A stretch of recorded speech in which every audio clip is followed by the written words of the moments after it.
You said this was an opportunity that was too good for you to turn down in your 800-word letter to the Brighton fans. Can you just explain more about that and more what your philosophy will be here compared to maybe what it was at Brighton? Well, you have to look at the football club here, the tradition, the quality, the size of the club, the ambition of the club, to compete in the Champions League, to compete at the top of the Premier League. It's a completely different challenge to the one I've had. I had 3 fantastic years at Brighton, amazing football club, but I'm very, very thankful for the ownership here of putting their trust in me and belief in me to work with an exciting group of players, to be competitive, and to put a team on the pitch that our supporters are really, really proud of.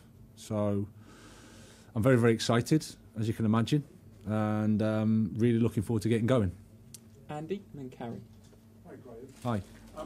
It's a heck of a debut for you as well. It's not just a normal game, it's a Champions League game. Just wonder if you could talk to us a little bit about that, the size of what you're expecting to one of the occasion, that sort of stuff. And I'm just wondering what about your experience of Champions League football. You know, it's obviously a first as a manager. What experiences previously do you have of going to Champions League matches and that sort of thing, please? Well, my experiences have just been as a supporter in terms of Champions League level. Obviously, I had my Europa League experience with Östersund, so going to Galatasaray was a fantastic occasion, winning there. PAOK as well, getting through there, going through the Europa League groups was a fantastic experience in European football. But you're right, this is an amazing evening for us, for all of us. I think it's really, really exciting. We're super excited for it. At the same time, you can imagine we've been trying to prepare a team, we've been trying to focus on the game, getting to know all the players, getting to know everyone at the training ground. But there's no denying we're really looking forward to it. It's a fantastic opportunity. Either scouting or actually physically being scouted as a player or anything like that? Off the top of my head, I don't think I have, no. So I think it's a good time to go in the dugout. You know, why not? It's a heck of an introduction. Yeah, I think wherever we start, it's a heck of an introduction. You know, it's with respect to everything that's happened at this football club, with the demands at this football club, with where we are in terms of how we're competing and what we want to achieve. Wherever we start is going to be brilliant, and why not start here? Carrie. Hi, Graham. Hi. 9 days ago, you recorded a big win over Leicester and Brighton to get into the top 4, and you had to manage expectations of people talking about Europe. You're now going to walk a new team out to that Champions League music. We've all been through a bit of a change in environment in the last 9 days, but how is your head? And we hear so much about your culture. Jose Mourinho came here and announced himself as the special one. How do you want the players and the fans to know you? Well, yeah, the fact you said 9 days, it feels like 9 weeks or 9 months, but it's been brilliant. Yeah, it's the beauty of football, the beauty of life. You never know what's around the corner. Things happened incredibly quickly. Had some really intense conversations with the owners, and quickly I realised that firstly they were good people, intelligent people that had made a huge success of their life outside of football and wanting to achieve something here. Really exciting projects, really exciting ideas about how to take the club forward, and it felt really, really positive. I'm not going to lie, it's been a whirlwind in terms of getting to know people, leaving Brighton, learning about the players, getting to know them. But so far, it's been really, really positive. You know, my first impressions have been really, really good. And yeah, I'm looking forward to starting, as you can imagine. Really looking forward to starting. David Heitner. Graham, are there risks attached for you in this career move? Risks? Well, if we walk out the road over there's a risk. You know, that's what life is. I mean, no one knows what's going to happen in the future. I left England, I think, when I was 30 years old, and I went to a club that had sacked the manager every year for the last 5 years. 4th tier in Swedish football, left a secure job, I left my wife's business, and you know, for an opportunity. And 17 years later, after taking, I think, careful steps with my career, I've haven't just jumped at the first opportunity. I've tried to understand what was involved and whether it was the right time for me to take a next challenge. But I think that's what life is. You know, life's about going outside of your comfort zone. It's about taking responsibility. It's about believing that there's more to us than what sits here now. And like I said, I don't really see it as a risk in a negative way, but I think everything is a bit unknown, and that's the beauty of life. John Southall. Hi, Graham. Hi.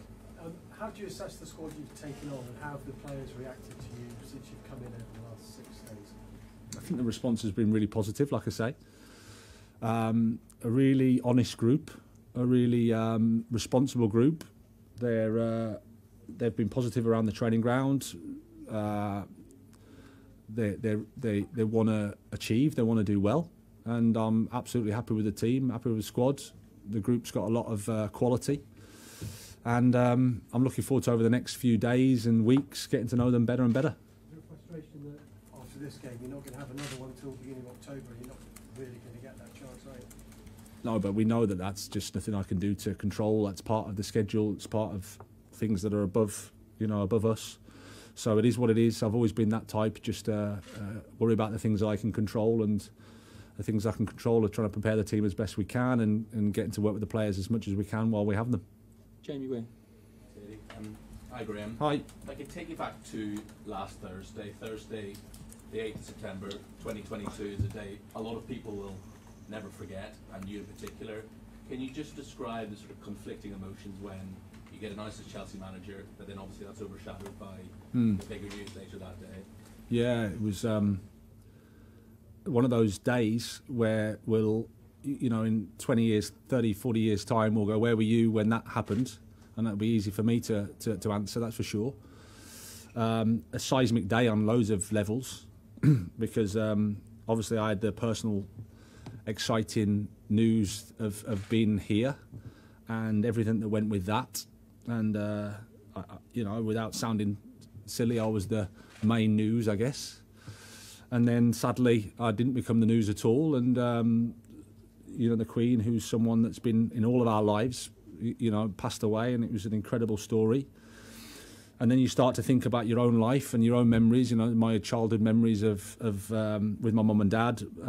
Bless them. A lot of those are with, you know, Queen's Jubilee or some royal family event, a wedding. So you start to think about, wow, how constant she's been in all of our lives, and pretty quickly your thoughts are with the family. The Zarkentella. Hi, Graham. Hi. You've been hired as a head coach, but I wanted to kind of learn more about what your role is overall. Do you see yourself getting involved in like discussions about a new sporting director coming in? How do you see it with transfers? You've got Kyle McCauley as well behind the scenes. How does that work now with the setup now at Chelsea? Well, predominantly I've always thought that I'm a head coach. My job is to help the football club, and I've always taken that approach. I was lucky that I had an opportunity in Sweden to sort of build a football club. And what I got from that was that the club is always the most important thing.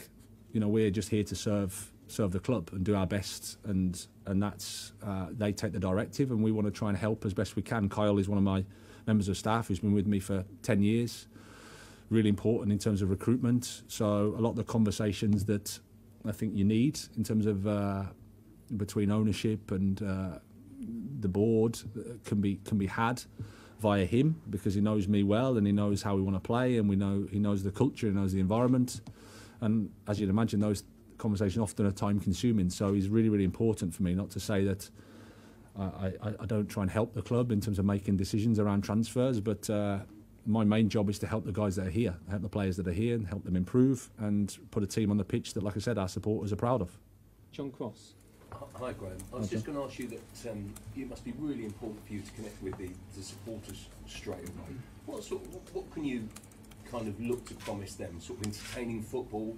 I guess what's your mission statement basically going forward? Yeah, I think I've always said the connection between the supporters and the team is the most important thing. You know, and obviously I'm the head coach and a member of the team, and an important member of the team, but no more important than anybody else, I guess. But I'd love their support, and I think everything that I've heard so far is I have that, and it's amazing. I'm very, very thankful for it.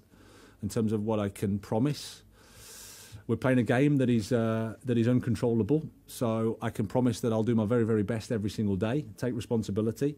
The team that I'd like to see is one that is balanced in terms of attack and defence. A humble team, a respectful team that when they don't have the ball, that runs hard and runs and fights, because I think that's important also. We want to entertain, of course we do, but we also want to win. I'm respectful of the Premier League, I'm respectful of my opponents, that there's a lot of teams that want to do the same thing, but we want to create our own team, our own identity, so it's recognisable. Supporters understand what we're trying to do, can see what we're trying to do, and we'll fight every day for it. Nick Pureball. Hi, Graham. Hi. How are you fixed with injuries? A pretty prosaic question. I appreciate that Edouard Bentley wasn't at training this morning when we were there. Will he miss the game? How are you fixed otherwise? Yeah, he'll miss the game. So will NG. Apart from that, everybody's fine. Both of those guys are progressing well, but the game's come too soon. But apart from that, we've got a fully fit team. Is Mendy's injury a knee? Yeah. Is it tendon problem? Yeah. So it's responded well, but I think it's been bothering him for a bit. So he's just had to take some time to clear it up. Don't think it'll be too long, but at the moment he's not available. Tom, then Jason. Hi, Graham. Hi. Can you give us an insight into your decision-making process when you were first approached about taking this job, and maybe who you spoke to, family, and that sort of thing? Yeah, I mean, well, my immediate family, my wife and my children. My children are 12 and 7, so I didn't bog them down too much with any conversation. But my wife, bless her, has been with me on this journey for along the way, so that was important for me to have that conversation. And then it's about my staff, and obviously hearing the owners here. We quickly had to make a decision. There was a lot of talks. It was very intense, but like I said, I got a nice feeling for the owners on a human level. Good people, very intelligent people that have an understanding of what they want to achieve. They've thought in the long term. They had a plan. So that was exciting, and then it was. We were happy and we were secure, and we were in a good football club. So you have to acknowledge that as well. But the challenge, as I said at the start of this conversation, was too big to turn down. It felt right for me.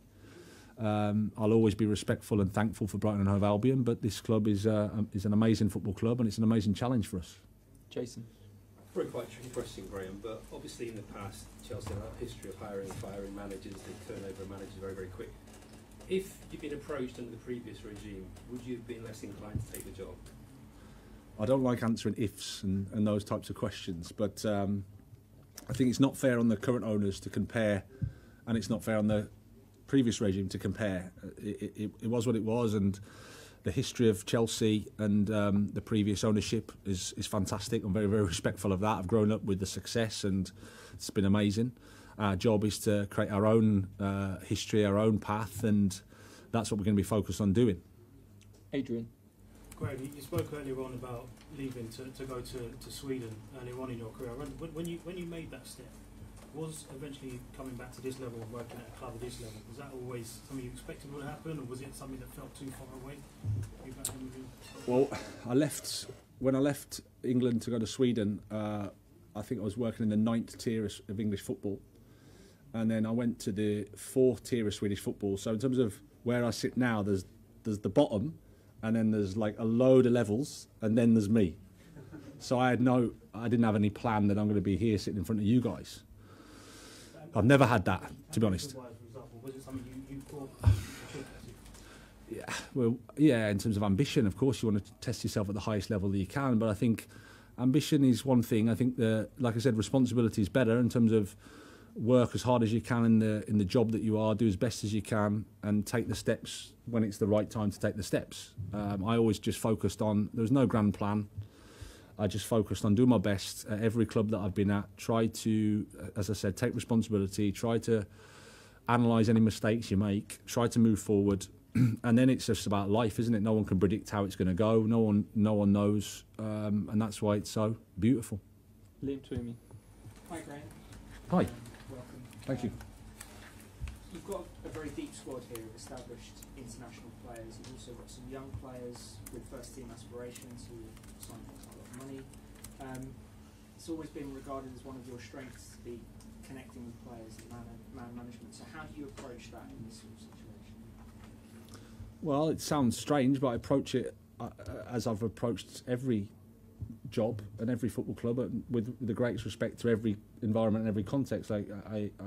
I know that this is a different environment, this is a different context, but we're still working with people, as far as I know. And then it's about understanding them, treating them with respect, getting to know them, trying to communicate as clearly as possible, and build relationships. You know, that's how it is. There's all sorts of narratives out there that top players are this, top players are that. Believe you me, in my experience, people are quite complicated. People have egos, people have different things that challenge, and that's the fascinating thing about this job. I think it's something I really enjoy. Okay, last two, Matt Dunn and then Adam Newson to finish. Hi, Graham. Hi. We've moaned in the past, well, mainly young English managers have moaned in the past that big clubs don't appoint young English managers. And certainly English players at Chelsea haven't always done as well as we perhaps hoped they might do. With the kernel of English players you've got here and your own experience, do you see a sort of philosophy change in that regard? And do you see yourself as sort of a beacon or a pioneer for those talented English managers who now might get those chances?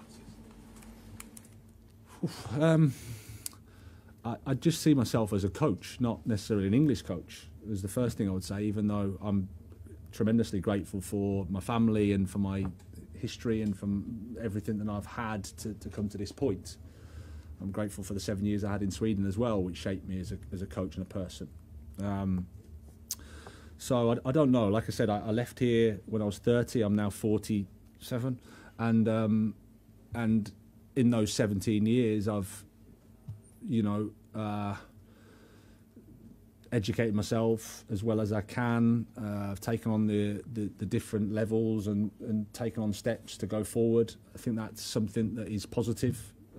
In coaching, no matter where you're from, you need to always take responsibility, always believe that you can be more than what you are now, and help the football club that you're working at as best as you can. If that's helpful to the other English coaches, because there are lots of really good English coaches, then great. But my responsibility is to me and my family.